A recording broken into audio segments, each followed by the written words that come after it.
had Jane Hume on earlier. She basically confirmed they're going to go to the election with a different tax cuts package to yours. Mm-hmm. But she said it won't be everything they previously had plus your package, if you understand what I mean. It won't be what you say would cost $40 billion over 4 years. What's your reaction to that? Well, let's see whether they're going to unwind our fairer cost of living tax cuts for Middle Australia. You had Susan Lee on last week, you had Jane Hume on today. They are all over the shop when it comes to these tax cuts. If they're going to give bigger tax cuts for people who are already in the highest incomes, they need to say on Thursday night how they'll pay for that. They're supposed to have a nuclear policy by now, a supermarket divestment policy by now. We don't know what they think about tax. Susan Lee said she wanted to unwind them, our tax cuts. Let's get some clarity. We have got all of this nasty negativity from the Liberals and Nationals, but no policy alternatives. There's been 2 years now where we have absolutely no idea what their economic policy is, and that's because their nasty negativity is no substitute for economic credibility. Could you see a situation where you go again on tax cuts? If they come up with another proposal, you go to the election with yet another tax cut proposal? Oh, that's not something we've been contemplating or considering. We think there are other ways to provide that cost of living help, and we've got $107 billion in tax cuts flowing in the coming years from July already, and that will provide that average tax cut of $36 a week in addition to the other cost of living help that we are providing. We do have fiscal constraints. We're trying to get the budget in much better nick.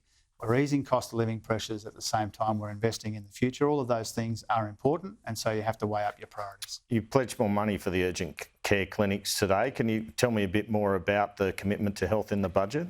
Yeah, so there'll be $8.5 billion of new investment in the health system, almost $3 billion more to strengthen Medicare further, which is a huge priority of our government.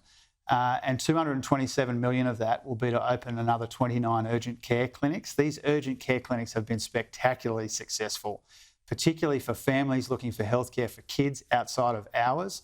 Incredibly successful, the ones that we've already built. We want to build on that because out-of-pocket health costs are a big part of the cost of living challenge, and we want to ease those pressures where we can. And you promised super on paid parental leave. What's the cost of that to the budget? That'll cost $1.1 billion in this budget, but once it's fully up and running, it'll be a bit north of $600 million a year. So a really substantial investment in the mums and dads of our country to make sure they're still getting super when they're on the government paid parental leave scheme. Do you expect to deliver another budget in March ahead of an election? Well, that's up to Anthony, whether or not when we go to the election. My expectation is we'll go full term and I'll be ready to go to deliver a fourth budget. And the reason why that is less relevant to me than you might anticipate is because what I've tried to do with this budget and what we have tried to do is to make the right budget for the economic cycle rather than the political cycle. My view is if you get the economics right, the politics will take care of themselves. So whether there's another budget in March or May next year or whether there's not, I'll be ready to go in either situation, but also our job is just to continue to make the right decisions for the right reasons, to be conscious of the economic conditions and the pressures that people are under, and the politics will take care of itself. And what's your bet on a rate cut before the election? Nice try, Andrew. I mean, I don't know how many times we've spoken about this, but you know that I don't come at those sorts of questions. I'm focused on my job. The Reserve Bank will do its job independently. I look forward to the day we're not talking about inflation, Treasurer. Thanks so much for your time this morning. Thanks, Andrew. I appreciate it.